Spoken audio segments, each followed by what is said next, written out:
Muy bien, vamos a leer allí en Eclesiastés en el capítulo 1.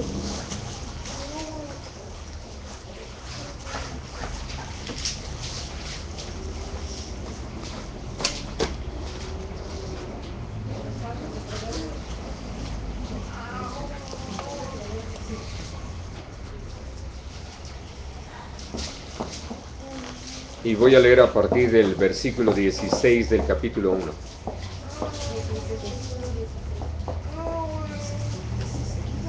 Dice, hablé yo en mi corazón diciendo, he aquí yo me he engrandecido y he crecido en sabiduría sobre todos los que fueron antes de mí en Jerusalén. Y mi corazón ha percibido mucha sabiduría y ciencia, y dediqué mi corazón a conocer la sabiduría y también a entender las locuras y los desvaríos. Conocí que aún esto era aflicción de espíritu, porque en la mucha sabiduría hay mucha molestia, y quien añade ciencia añade dolor. Dije yo en mi corazón, ven ahora, te probaré con alegría y gozaré de bienes. Mas he aquí esto también era vanidad. A la risa dije, enloqueces, y al placer, ¿de qué sirve esto? Propuse en mi corazón agasajar mi carne con vino, y que anduviese mi corazón en sabiduría, con retención de la necedad, hasta ver cuál fuese el bien de los hijos de los hombres, en el cual se ocuparán debajo del cielo todos los días de su vida. Engrandecí mis obras, edifiqué para mí casas, planté para mí viñas, me hice huertos y jardines, y planté en ellos árboles de todo fruto. Me hice estanques de aguas, para regar de ellos el bosque donde crecían los árboles. Compré siervos y siervas, y tuve siervos nacidos en casa. Tuve también posesión grande de vacas y de ovejas, más que todos los que fueron antes mí en Jerusalén. Me amontoné también plata y oro, y tesoros preciados de reyes y de provincias. Me hice de cantores y de cantoras, de los deleites de los hijos de los hombres, y de toda clase de instrumentos de música. Y fui engrandecido y aumentado más que todos los que fueron antes de mí en Jerusalén. A más de esto, conservé conmigo mi sabiduría. No negué a mis ojos ninguna cosa que desearan, ni aparté mi corazón de placer alguno, porque mi corazón gozó de todo mi trabajo, y esta fue mi parte de toda mi faena. Al hablar acerca de esto que escribió Salomón, uno puede darse cuenta de todo aquello a lo que en un sentido tiene acceso una vez que llega uno a una determinada posición, a una posición de poder, de autoridad, como esto que hemos estado hablando acerca de lo que es un rey. Y dentro de esto que Salomón compartió, de todas las cosas que finalmente se dedicó a hacer y buscando, como él dice, aprender, descubrir en la vida todas las cosas como realmente se dan, y que las metas que los hombres nos podemos fijar pensando que nos van a traer satisfacción, en todo ello estuvo, solo para terminar descubriendo esto que se repite a través de este libro, de que vanidad de vanidades, todo es vanidad, todo es aflicción de espíritu. Y llega un momento en que, como lo dice en el versículo 19, o 18, perdón, asimismo aborrecí todo mi trabajo que había hecho debajo del sol, el cual tendré que dejar a otro que vendrá después de mí. Y el 17 dice, aborrecí por tanto la vida, porque la obra que se hace debajo del sol me era fastidiosa, por cuanto todo es vanidad y aflicción de espíritu. Ahora, ¿qué es importante para nosotros entender? Por un lado, lo primero que me interesa que veamos es cierto, este acceso que tenemos a poder realizar todas las cosas que en un momento dado deseamos o que pensamos que son importantes, y que dedicamos tiempo y esfuerzo y recursos, conocimiento para llevarlo a cabo. Y evidentemente esto que se escribe aquí, y el por qué llega a mirarlo con ese aborrecimiento, tiene que ver con el planteamiento que Dios lo llevó a hacer, de que naturalmente todas estas cosas que los humanos podemos buscar no necesariamente son las que Dios quiere que tengamos, y menos aún en que sean en las que nos ocupemos.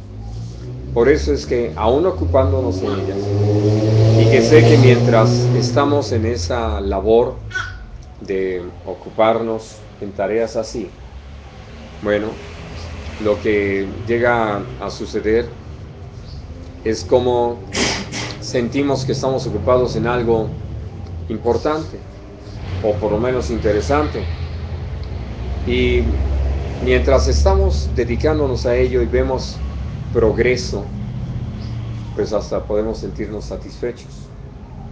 Solo que al llegar ya a la conclusión y tener todo aquello que deseábamos, pues descubrimos que no satisface o llena nuestra necesidad como personas.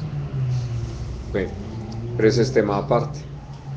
Lo que me interesa que tengamos presente, insisto, es esto, ese poder que hay cuando ya tiene uno una cierta posición, y que Dios, al llamarnos a reinar con Jesucristo, nos ha llamado a entender que no se trata de nada de esto.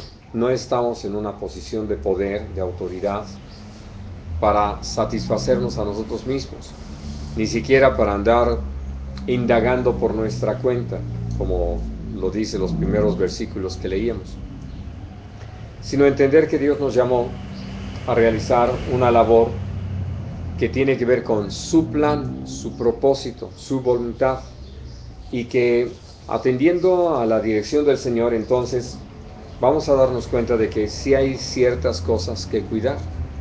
Y una de ellas tiene que ver con, de ninguna forma, estar pensando en nuestra satisfacción personal. Porque cuando yo busco mi satisfacción personal, evidentemente me olvido del propósito de Dios.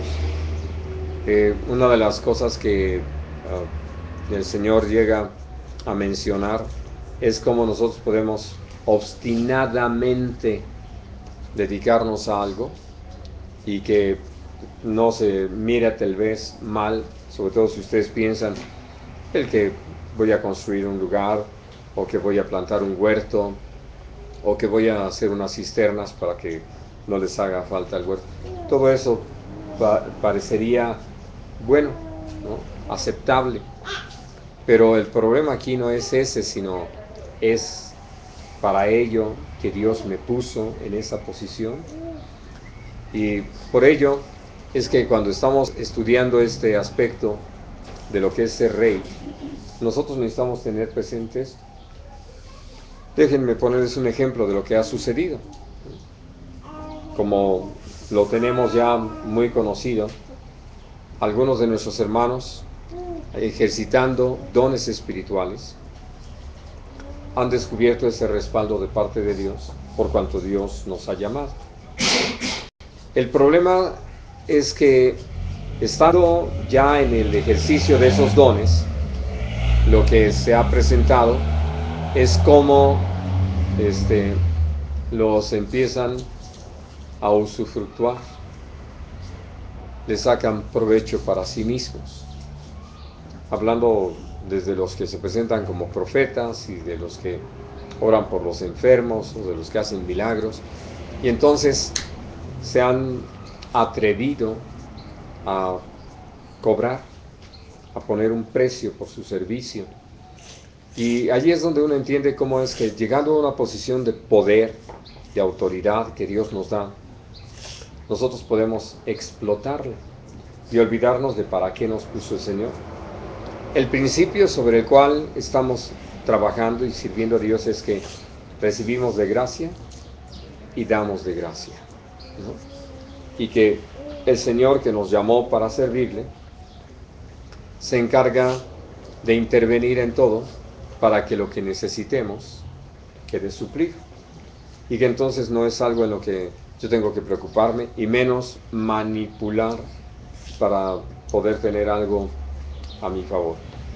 Ahora, hablando acerca de esto, y que lo hemos comentado en otras ocasiones, nos parece tremendo que una persona que tuvo tal entendimiento como Salomón no lo haya guardado.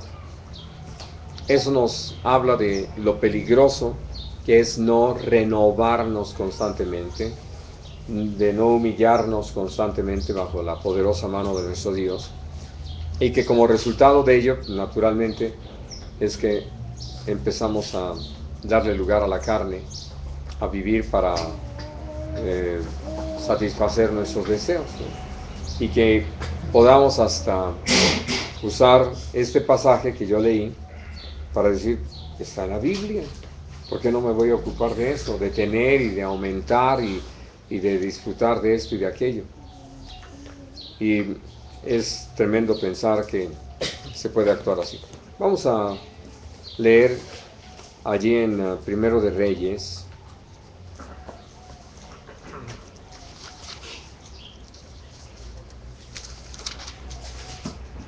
en el capítulo 9.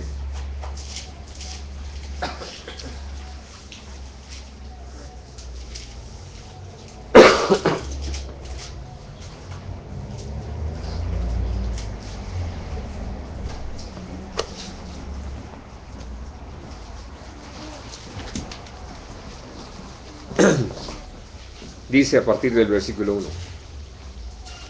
Cuando Salomón hubo acabado la obra de la casa de Dios y la casa real, y todo lo que Salomón quiso hacer, Dios apareció a Salomón la segunda vez, como le había aparecido en Gabaón, y le dijo Dios, yo he oído tu oración y tu ruego que has hecho en mi presencia.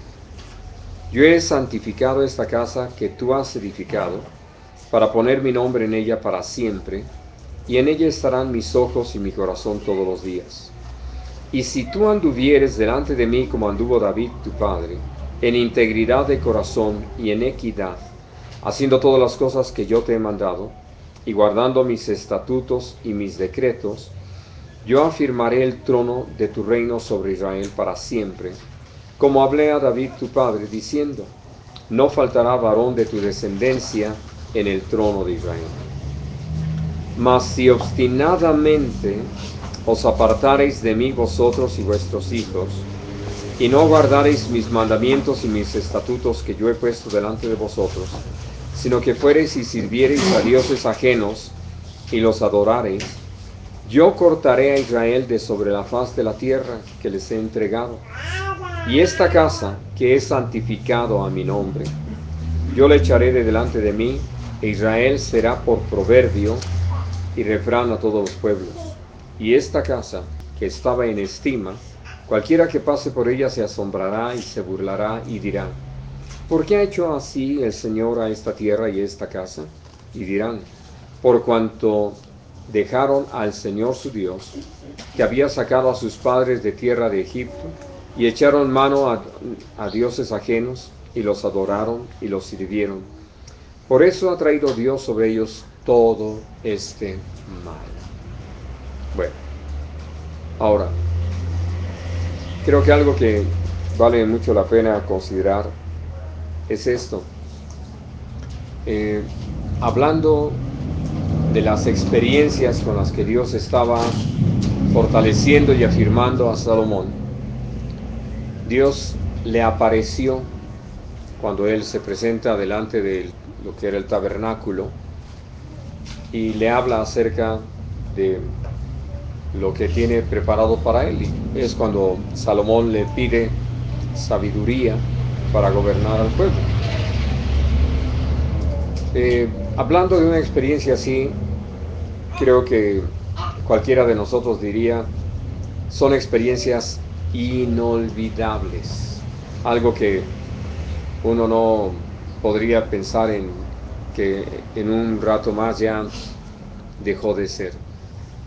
Y entonces, al hablar de que pasa el tiempo, él ve cómo Dios prospera el trabajo, él puede construir el templo, puede construir pues prácticamente su palacio y algunas otras cosas más. Él ve ese respaldo de parte de Dios y cómo se va cumpliendo todo esto de una manera tan preciosa. Bueno, pero Dios vuelve a aparecer. Algo que podemos entender es no solo para confirmar el hecho de que lo ha escogido para estar como rey, sino para hablarle acerca de la responsabilidad que tiene y del cuidado que necesita observar en cuanto a su desarrollo como rey. Y se lo dice: si tú anduvieres delante de mí como anduvo David tu padre, ¿no?, en integridad de corazón y equidad, y haciendo todas las cosas que yo te mando, entonces voy a cumplir esa palabra que le di a David tu padre, de que siempre habría alguien de su descendencia que se sentaría en el trono. Pero sí le hace la advertencia: si obstinadamente se apartan de mí para ir tras dioses ajenos, para dejar de cumplir con los mandamientos, etc., pues entonces no solamente esa palabra ya no va a poder tener vigencia o va a poder aplicarse, sino que aún algo que fue la voluntad de Dios, que se llevara a cabo la construcción del templo, todo ese trabajo se iba a venir abajo. Dios se iba a encargar de que se destruyera y que aún la ciudad fuera destruida lo suficiente como para que se volviera proverbio, para que la gente, al ver la destrucción de Jerusalén, pudiera preguntarse a qué obedeció que una ciudad así, que tuvo tanto esplendor, de la que se habló tanto, de la que aún vinieron de otros lugares para conocer y para ver la grandeza del poderío de Israel y conocer la sabiduría de Salomón, después se convirtiera en un montón de ruinas. Y la respuesta es porque dejaron al Señor su Dios, ¿no?, y se fueron tras dioses ajenos. Bueno, entonces uno diría, si ya la primera experiencia es algo maravilloso, pues la segunda creo que es todavía más, no solamente comprometedora, sino es para fortalecernos, para afirmarnos. Pero aquí viene algo muy importante, algo de lo que Dios nos habla en su palabra: el que no nos olvidemos de todo lo que Dios ha hecho. De qué importante es que recordemos de dónde Dios nos rescató, de la condición en la que nos encontrábamos y de cómo Dios tuvo misericordia de nosotros y nos ha llevado al conocimiento de Él, es decir, haciendo una transformación tan grande en nuestra vida. Y que al tener presente todas esas cosas constantemente y agradecerle al Señor por ellas, pues esto nos da la oportunidad de renovarnos y además de estar abiertos para lo que sigue, para lo que Dios tiene para cada día, porque Dios nos ha llamado a crecer, no a conformarnos. Bueno, ahora vamos a leer aquí mismo en Primero de Reyes, en el capítulo 11,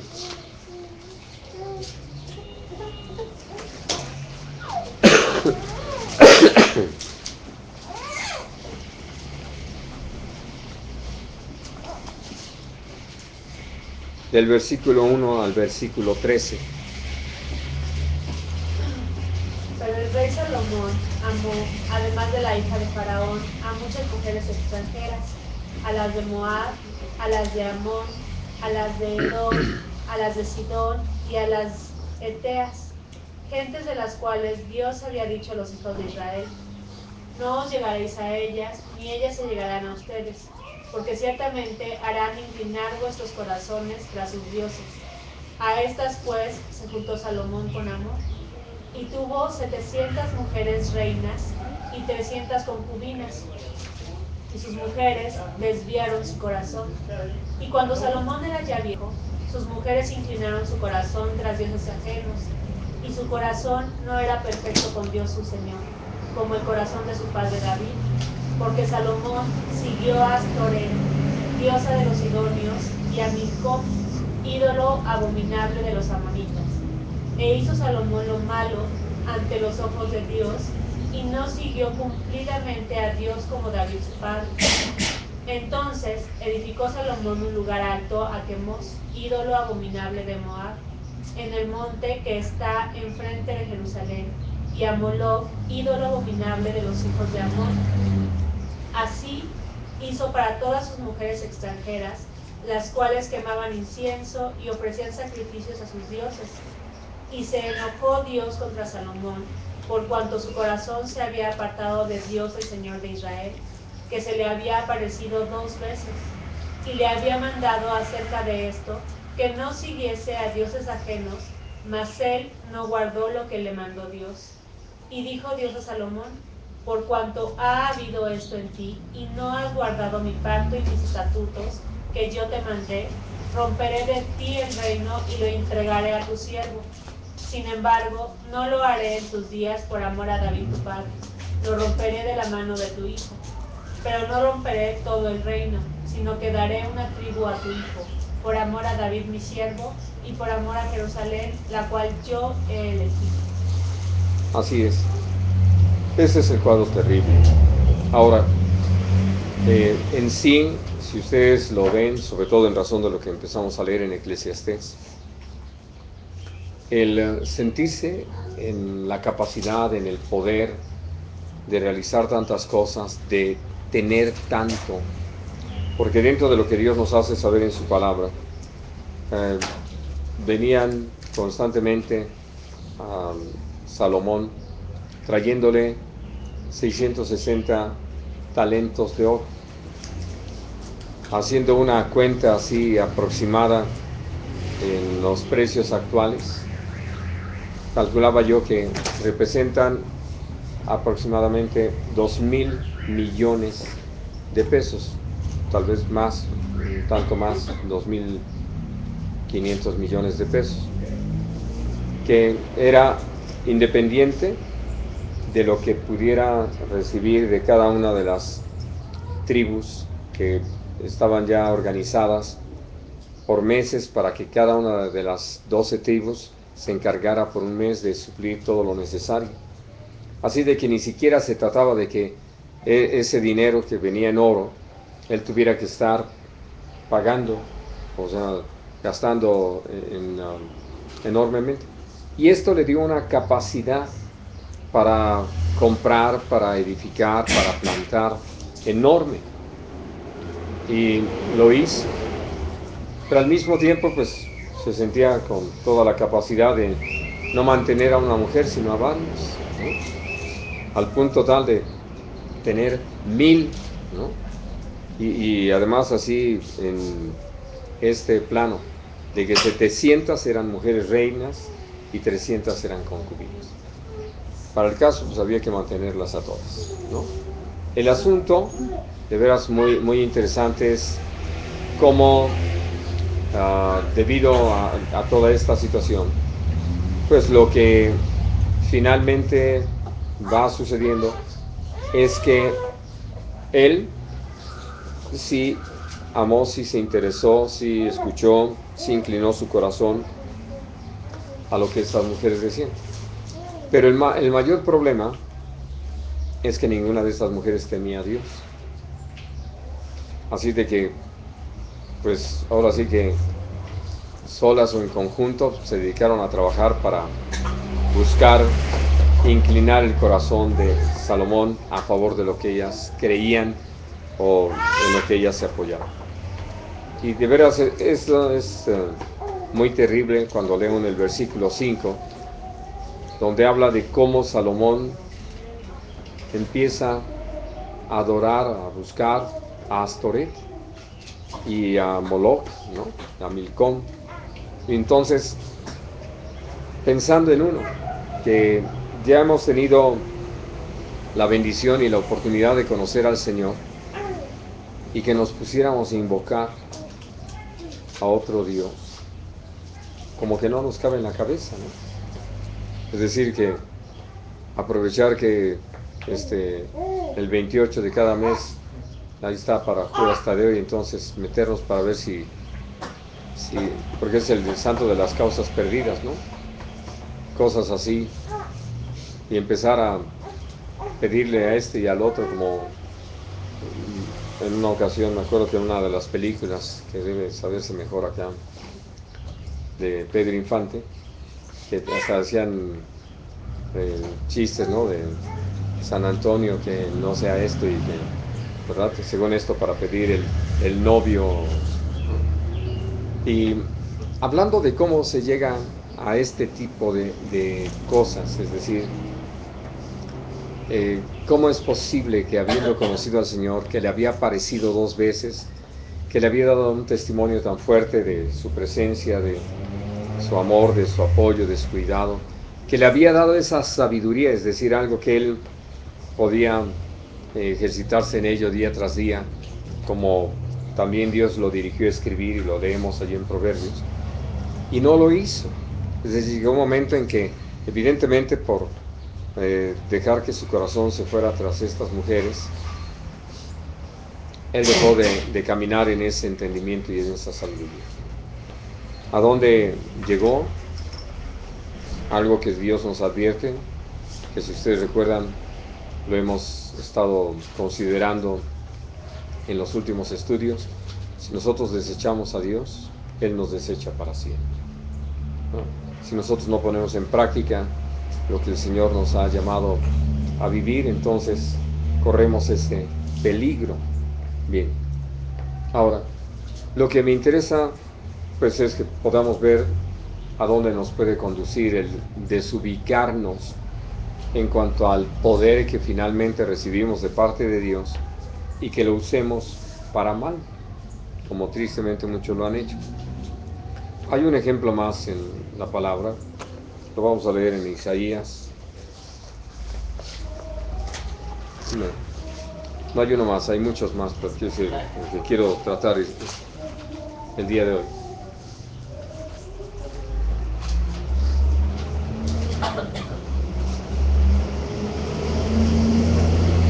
Es en Isaías 36.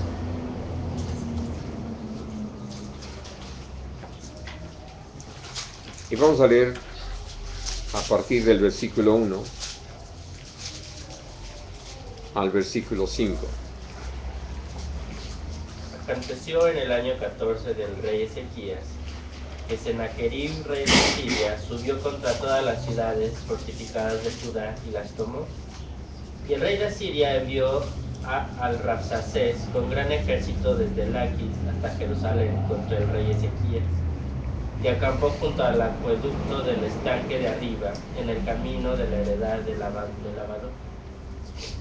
Y salió a él Eliaquim, hijo de Hilcías, mayordomo, y Sebna, escriba, y Joa, hijo de Asaf, canciller, a los cuales dijo el Rabsacés: digan ahora a Ezequías, el gran rey, el rey de Asiria, dice así: ¿qué confianza es esta en que te apoyas? Yo digo que el consejo y poderío para la guerra de quien tú hablas no son más que palabras vacías.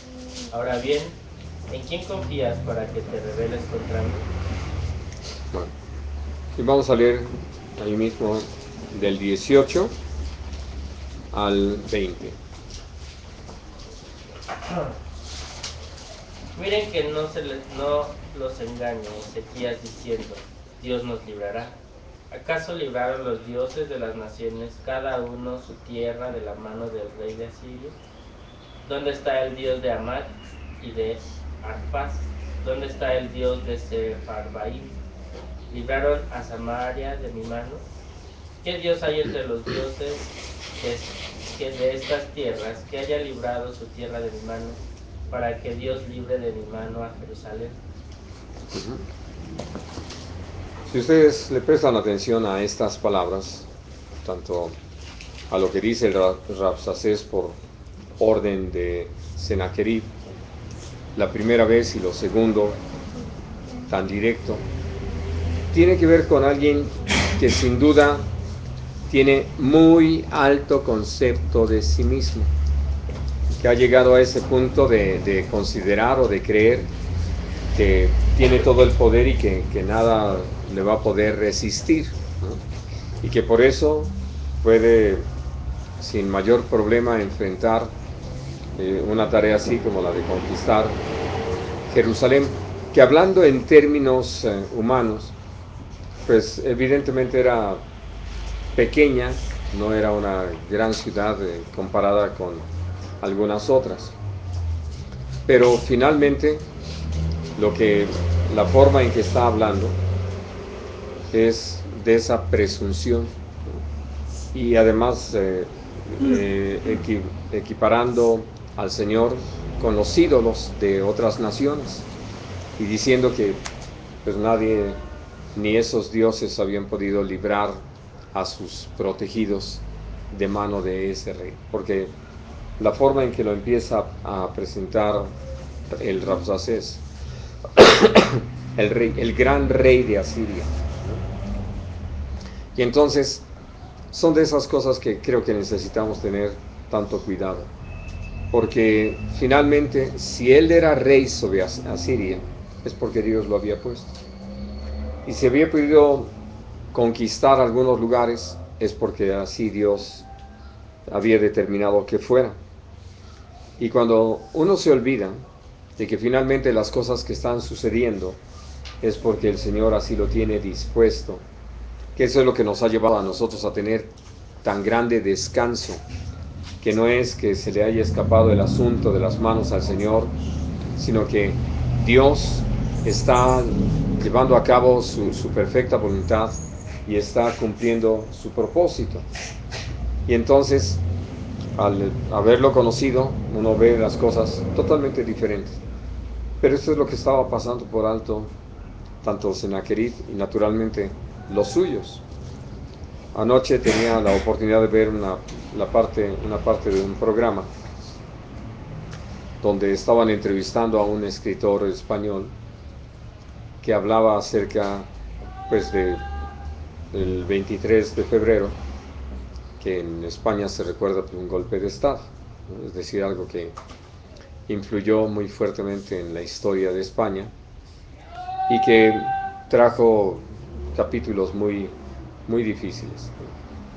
Eh, este hombre, el escritor, hizo un comentario que dice: muchos piensan que el deporte de España es el fútbol, pero en realidad el deporte de España son los golpes de Estado y los conflictos políticos. Y claro, él estaba presentando un libro en particular donde señalaba todas las cosas que él considera pues que habían dado lugar a la condición actual de España. Pero dentro de lo que él empieza a mencionar, me llamó mucho la atención de cómo él empezó a equiparar que lo que pasó en aquel 23 de febrero era como lo de la muerte de Kennedy, ¿no? Es decir, que dice: si ustedes quieren saber quién es un verdadero español, pregúntenle sobre el 23 de febrero, porque los que no son españoles no saben, ¿no? No es algo que tengan presente, no es algo sobre lo que van a hablar. Dice: es igual que con los norteamericanos, les pueden preguntar quién mató a Kennedy y cada quien tiene su versión. Y entonces empezó a hablar así, y llegó el momento en que él habló acerca de Hitler y dice: pues también muchos han escrito sobre Hitler, pero a mí me hubiera gustado realmente saber qué es lo que pensaba Hitler. Y dice: no llegar a estos juicios tan severos contra de él, porque lo que pasa es que creo que no entendemos sus razones. Y me pareció interesante que los dos que lo estaban entrevistando no dijeron nada, ¿no? Como aceptando la posibilidad de que así fueran las cosas. Y dije: pues el Señor por eso nos libró de tener ese tipo de problemas, al decir: por sus frutos los van a conocer. Y hablando precisamente de lo que le pasó a Hitler, por eso me llamó tanto la atención, sobre todo por esto que ya Dios había puesto en mi corazón para compartir con ustedes. He tenido la oportunidad de ver como 3 versiones diferentes de lo que se supone que hizo Hitler en la Alemania nazi, pero he tenido también la oportunidad de ver varios videos o películas tomadas por ellos mismos, es decir, donde él aparece, la forma en que actúa y grabada por ellos, es decir, eso no es un guión cinematográfico, sino algo grabado de la vida real. Y algo que siempre me llamó la atención y lo he llegado a comentar en ocasiones que se ha necesitado, es como me impresiona el que la gente se sometiera tan fácilmente. Digo, sobre todo quienes lo conocieron, de cómo llegó, de los puestos que tenía, vamos a decir, sin mayor relevancia, y cómo al empezar él a hacer todo su movimiento político, la gente empezó a escuchar. Algunos que al principio lo repudiaban, después lo aceptaron y empezaron a seguirlo. Y casi no puede decir ciegamente, sin atender a valores o a principios. Y estuvieron dispuestos a quebrantar todo lo que pudieran haber sido sus normas familiares y aún nacionales, y a seguirlo. Y entonces, mientras más poder descubrió él que tenía, más poder ejerció. Y lo ejerció en razón de su propio deseo, porque empezó a hacer las cosas como le daba la gana. Estaba pensando algo muy simpático, porque me acordé de su corte de cabello, muy militar, ¿no? Y pensé en su peluquero, que yo creo que al principio debe haber dicho, no, qué privilegio ser el peluquero de Hitler, pero ya después conociéndolo decía, no, más vale que no me equivoque ni en un tijeretazo, porque después de ver lo que le ha pasado a otros, pues no solamente termino en los campos de exterminio, sino tal vez hasta me torturen antes de pasarme a una de esas barracas. Es decir, algo que viene a ser tan terrible, de cómo se puede degradar el poder. Pero tiene que ver con esto que dice el capítulo 12 de Romanos, que ninguno de nosotros tenga más alto concepto del que debe tener, sino que pensemos de nosotros con cordura. Y algo que para nosotros es necesario, pues es tener presente esto de lo que ya hablamos, esto que el Señor le dice por un lado a Saúl, de que cómo necesitaba él tener presente que él mismo, ante sus propios ojos, no se consideraba alguien capaz para desempeñar un cargo así, y que Dios lo había levantado y lo había respaldado. O como se lo dijo a David, te tomé de detrás de las ovejas, ¿no? Y pensando en eso, por eso les decía hace unos momentos, qué importante es no olvidarnos de cómo Dios nos alcanzó, de lo que Dios hizo, de tener muy fresco el momento en que Dios manifestó su poder, hizo clara su misericordia sobre nuestra vida, y empezamos a disfrutar de esta relación con el Señor de vida eterna. Y al tenerlo presente, pues agradecerlo, y naturalmente ver lo que ha seguido sucediendo y todas las cosas de las que hoy, por la gracia de Dios, estamos disfrutando como consecuencia o resultado, fruto de aquel encuentro con nuestro Señor Jesús.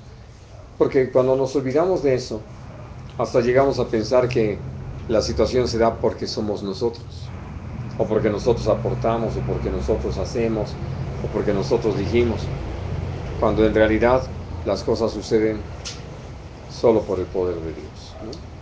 Que nosotros, como lo hemos dicho en otras ocasiones, solo somos testigos de lo que Dios está haciendo. Ahora, por eso al ver este caso de Sennacherib, uno puede pensar con qué actitud y qué palabras usó para ordenarle al Rabsacés llevar estos recados a Jerusalén y hablar con los habitantes de ahí.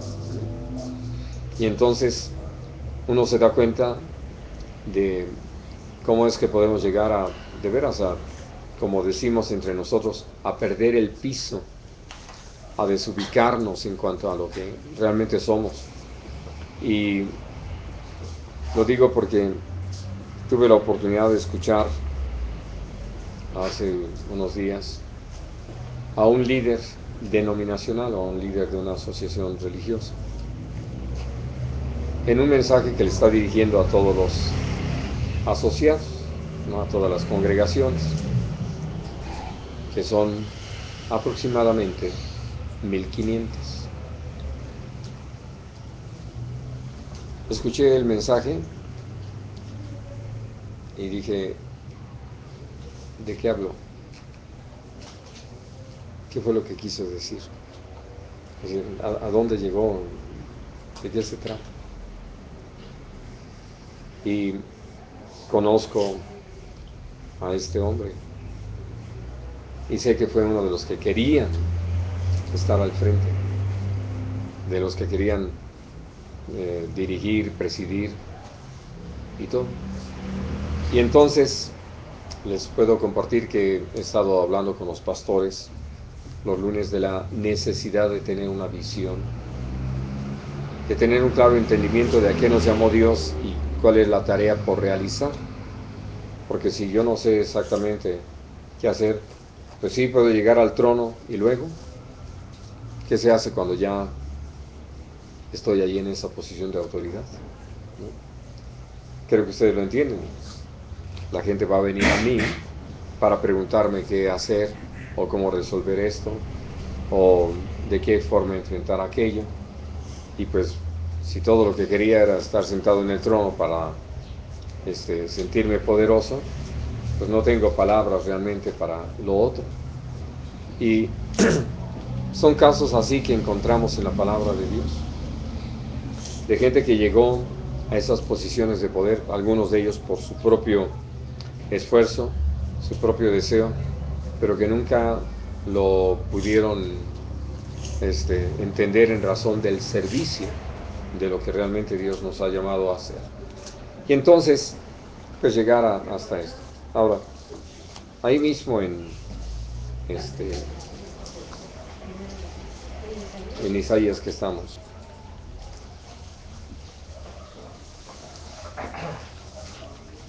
hay una palabra de Dios para Sennacherib, ¿no? Y dice el versículo 23 hasta el versículo 20, perdón, del 37. Ya se me olvidó ese detallito. ¿El versículo 23? Sí, del 23 y hasta el 28, 29. ¿A quién vituperaste y a quién blasfemaste? ¿Contra quién has alzado tu voz y levantado tus ojos en alto? Contra el Santo de Israel. Por mano de tus siervos has vituperado al Señor y dijiste, con la multitud de mis carros subiré a las alturas de los montes, a las laderas del Líbano. Cortaré sus altos cedros, sus cipreses escogidos, llegaré hasta sus más elevadas cumbres, al bosque de sus feraces campos. Yo cavé y bebí las aguas, y con las pisadas de mis pies secaré todos los ríos de Egipto. ¿No has oído decir que desde tiempos antiguos yo lo hice?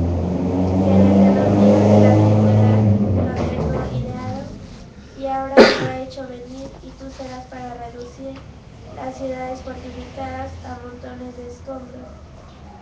Sus moradores fueron de corto poder, fueron acobardados y confusos, fueron como hierba del campo y hortaliza verde, como heno de los terrados, que antes de sazón se seca. He conocido tu condición, tu salida y tu entrada, y tu furor contra mí, porque contra mí te iraste y tu arrogancia ha subido a mis oídos. Pondré pues mi garfio en tu nariz y mi freno en tus labios, y te haré volver por el camino por donde viniste. Así es. Ahora, sobre todo los llamo a que miren esto, que el Señor, ante esas palabras, y lo que les decía yo antes no fue mi idea, es decir, mi percepción de las cosas, sino que el Señor lo vio así, como un vituperio contra de él, como todo un ataque, alguien a quien ofendió con sus palabras y su actitud. Y entonces el Señor habla de lo que Él se había propuesto, esto que dice allí al final del versículo 26, tú serás para reducir las ciudades fortificadas a montones de escombros. Dios lo usó para eso. Y la gente contra la que Dios lo envió para ejercer un juicio y que esto sirviera simplemente como pago del pecado en el que estaban viviendo, Él lo tomó como que era su gran hazaña.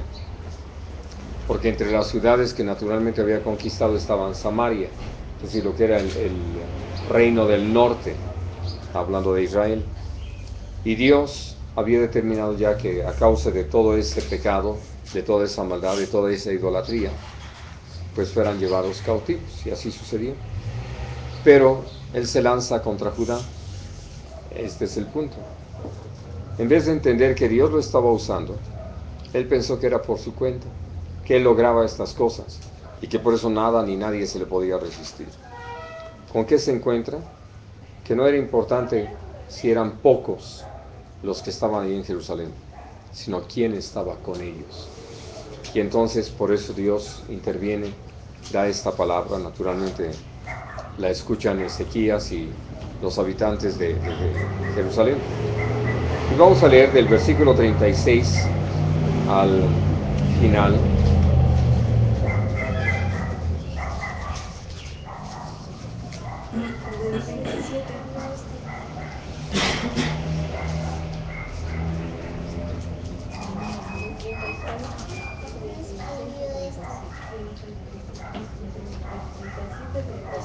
¿37? 37, 36. Y salió el ángel de Dios y mató a 185,000 en el campamento de los asirios. Y cuando se levantaron por la mañana, he aquí que todo era cuerpos de muertos. Entonces Sennacherib, rey de Asiria, se fue e hizo su morada en Nínive. Y aconteció que mientras adoraban en el templo de su Dios, sus hijos Adrammelech y Sarecer le mataron a espada y huyeron a la tierra de Ararat, y reinó en su lugar Asaradón, su hijo. Sí, hasta ahí. Así es de que el gran rey, hasta sus hijos lo mataron. Él todavía les había dicho que ni creyeran que se iban a librar, que iba a regresar y todo. Y son lecciones importantes para nosotros, donde si algo necesitamos para permanecer siendo sabios, es mantenernos temiendo al Dios Todopoderoso, nuestro Dios. ¿Por qué? Porque Él es el que nos ha puesto, Él es el que nos ha levantado, Él es el que nos da la capacidad, el poder, la autoridad para actuar. Y como lo dijimos al principio de estos estudios, Dios está trabajando en nosotros para prepararnos para reinar con Jesús. Y necesitamos atender a estos aspectos, porque lo que Dios nos habla es que si le atendemos y le obedecemos y caminamos conforme a su voluntad, de acuerdo a sus mandamientos y estatutos, a sus ordenanzas, pues prácticamente vamos a estar listos para poder desempeñar ese papel. De otra manera, aún habiendo sido llamados por el Señor para ser un reino de sacerdotes, podemos quedar desechados. por cuanto no hemos atendido a lo que el Señor nos ha hablado, que es necesario. Y naturalmente, viendo cómo el poder nos puede llevar a perder de vista al Señor. ¿Y qué es lo que necesitamos entonces? Humillarnos delante de Él y reconocer que aún ese poder o esa autoridad que en un momento dado podamos ejercitar para echar fuera demonios, para sanar enfermos, para predicar el Evangelio, viene de Dios, le pertenece al Señor y es para cumplir su voluntad. No es algo que Dios nos dé la libertad de poder manejarlo a nuestro arbitrio, de acuerdo a nuestro deseo, sino para su honra y su gloria. Muy bien, les vamos a dejar aquí nuestro estudio el día de hoy. ¿Tienen alguna pregunta o comentario que quieran hacer? Ahorita que dijiste de sanar enfermos, me diagnosticaron un tumor que está en el riñón y que esto un 90% es cáncer, ¿no? Entonces, Pues así es. Vamos en esa confianza a pedir a Dios esos milagros, ¿no? De los que no solamente leemos en la palabra, le agradecemos a Dios que nos ha permitido vivirlos, experimentarlos y estar aquí como un testimonio vivo de que eso es real, de que Dios sigue siendo el Señor sobre todas las cosas. Muy bien, pues vamos a orar por eso. ¿Alguna otra cosa? Si no, pues vamos a orar y a rogar por ese milagro aquí en Nusma.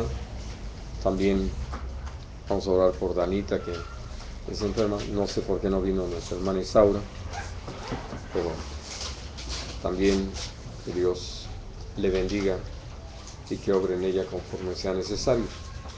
Puedo decirles que sí, la veo bastante recuperada y ya anda de aquí para allá otra vez.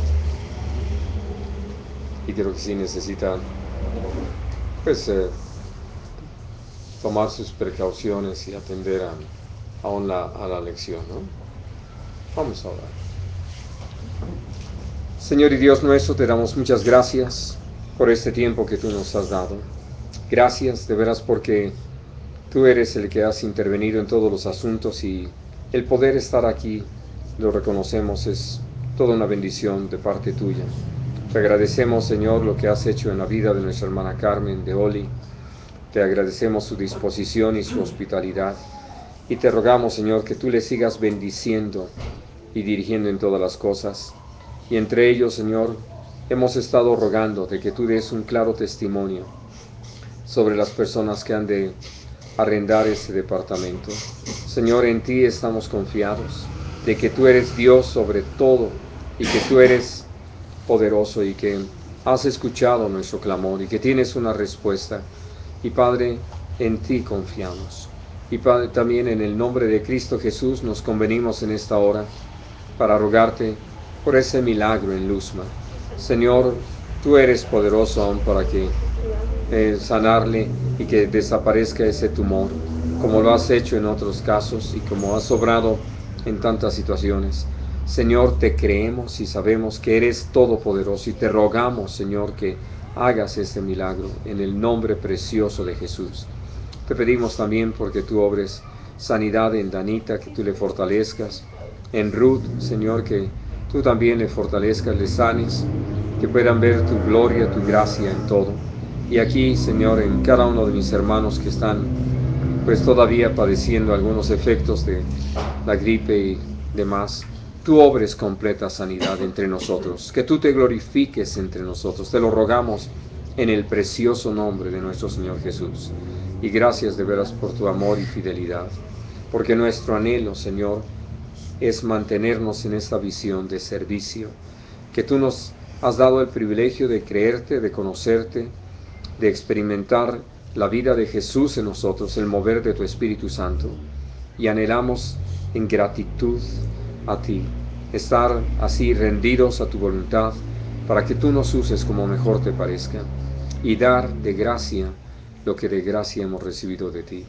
A ti la honra, la gloria, la alabanza que solo tú mereces. Y Padre, de veras gracias por Jesús. Gracias por darnos en Él todas las cosas. Y es en su nombre que te pedimos todo esto, confiando en que tú nos das en Él todas las cosas. En el precioso nombre de Jesús. Amén.